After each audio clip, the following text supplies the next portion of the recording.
கர்த்தருடைய பரிசுத்த நாமம் மேம்படுவதாக. இந்த நாள் இந்த காலை வேளையிலே கர்த்தர் நம்மை அவர்கள் பலப்படுத்தும்படியாக நமக்கு தருகிற வார்த்தை சங்கீதம் அதனுடைய 100வது அதிகாரம் அதனுடைய 3வது வசனம். கர்த்தரை தேவனென்று அறியுங்கள், நாம் அல்ல, அவரே நம்மை உண்டாக்கினார், நாம் அவர் ஜனங்களும் அவர் மேய்ச்சலின் ஆடுகளுமாய் இருக்கிறோம். கர்த்தருடைய பரிசுத்த நாமம் மேம்படுவதாக. இந்த வசனத்தை கொண்டுதான் தேவன் தேவஜனங்களாகிய நம்மை என்று அவர்கள் பலப்படுத்துகிறார். நம்முடைய வாழ்க்கையிலும் கர்த்தர் நம்மிடத்தில் எதிர்பார்க்கிற பிரதானமான காரியம் என்ன தெரியுமா? நமக்குள்ளே இந்த 3 காரியங்களும் நிலைத்திருந்தால்தான் நம்மை அவருடைய மேய்ச்சலின் ஆடுகளாய் ஒப்பு கொடுக்க முடியும்.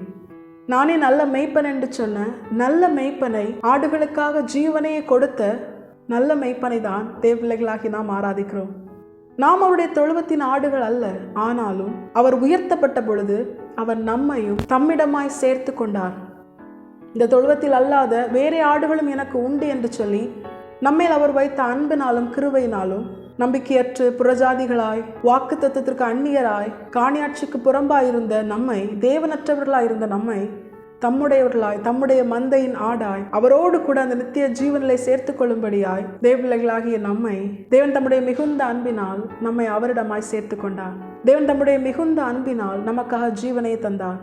அதனாலதான் கர்த்தருடைய இருதயத்திற்கு ஏற்றவனாயிருந்த தாவீது இதை உணர்ந்து பாடுகிறான். சங்கீதம் 23 கர்த்தரின் மேய்ப்பராய் இருக்கிறார், நான் தாழ்ச்சி அடையேன். அவர் என்னை புல்லுள்ள இடங்களில் மேய்த்து அமர்ந்த தண்ணீர் அண்டையில் என்னை கொண்டு போய் விடுகிறார்.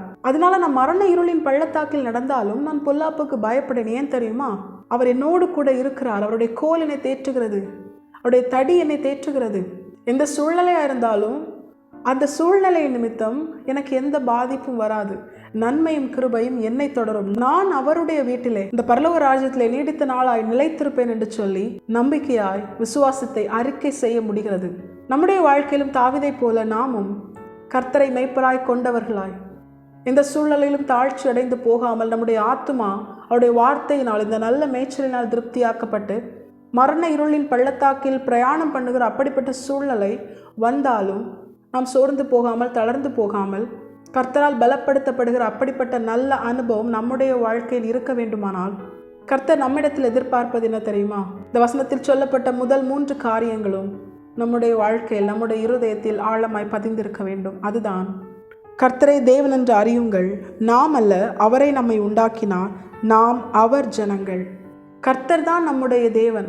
தேவனற்றவர்களாய் இருந்த நம்மை, பாவத்தினால் மரணத்துக்குட்பட்டவர்களாய் இருந்த நம்மை அவர் தம்முடைய ஜீவனை கொடுத்து அவருடையவர்களாய் தெரிந்து கொண்டு மீட்டு கொண்டு அவரை நம்முடைய தேவனாய், நம்மை அவருடைய பிள்ளைகளாய் அவர் ஏற்றுக்கொண்டிருக்கிறார்.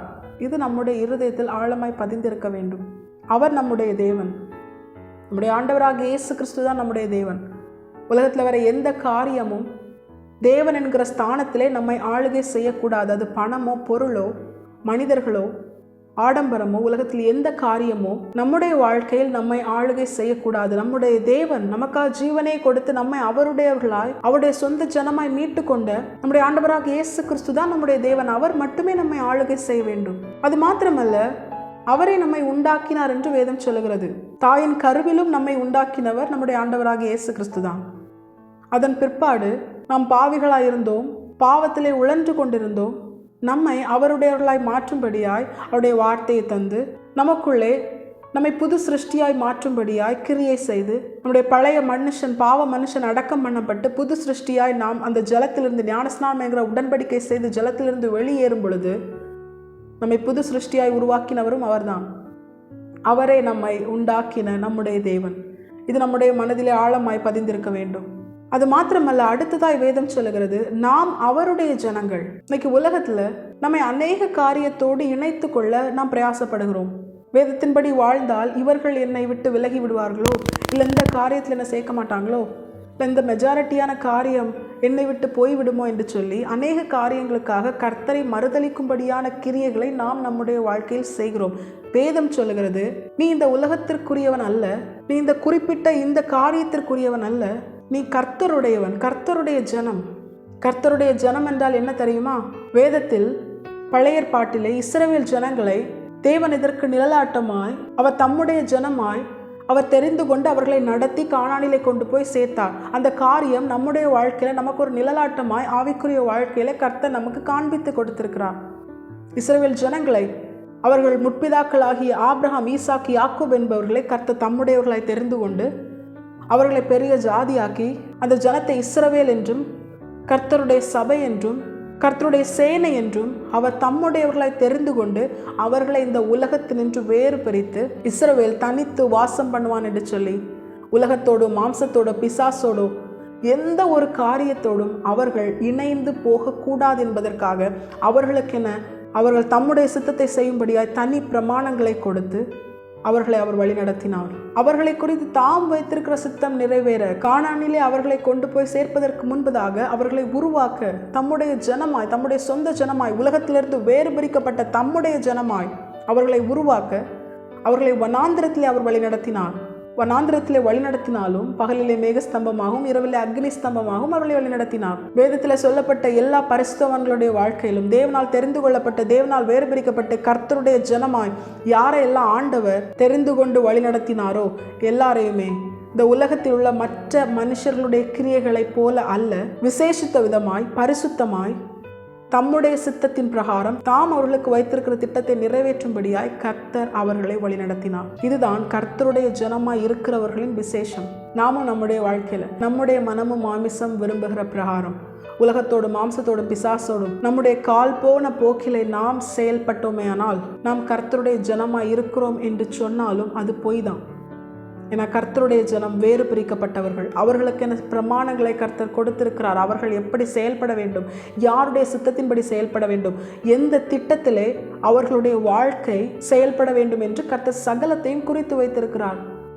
ஏன்னா நாம் அவருடைய ஜனம், அவருடைய ஆளுகைக்குட்பட்ட ஜனம்.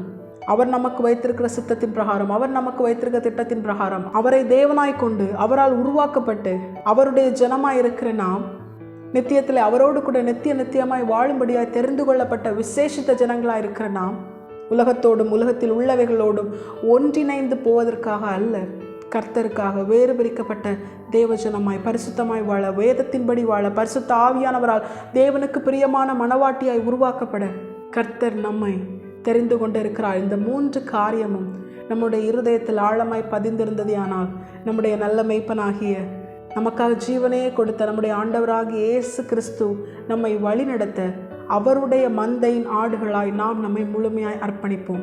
அப்பொழுதுதான் சங்கீதம் 23 இதை உணர்ந்து தாவீது பாடின அந்த எல்லா ஆசீர்வாதங்களும் நம்முடைய வாழ்க்கையில நமக்கும் அது நிறைவேறும். தேவஜனங்களாகிய நாம் இதை உணர்ந்தவர்களாய் நாம் நம்மை முழுமையாய் கர்த்தருடைய ஆளுகைக்கு ஒப்புக் கொடுப்போம். நம்முடைய நல்ல மேய்ப்பன் நித்திய ஜீவனிலே நம்மை கொண்டு சேர்ப்பது அதிக நிச்சயம். கர்த்தர் தாம் இந்த வசனத்தை கேட்டு நம் அனைவரையும் ஆசீர்வதித்து வழிநடத்துவாராக. கர்த்தருடைய பரிசுத்த நாமம் மட்டுமே மகிமைப்படுவதாக. மாரநாதா, இயேசு வருகிறார். ஆயத்தமாகவும் பிறரை ஆயத்தப்படுத்துவோம். ஆமென்.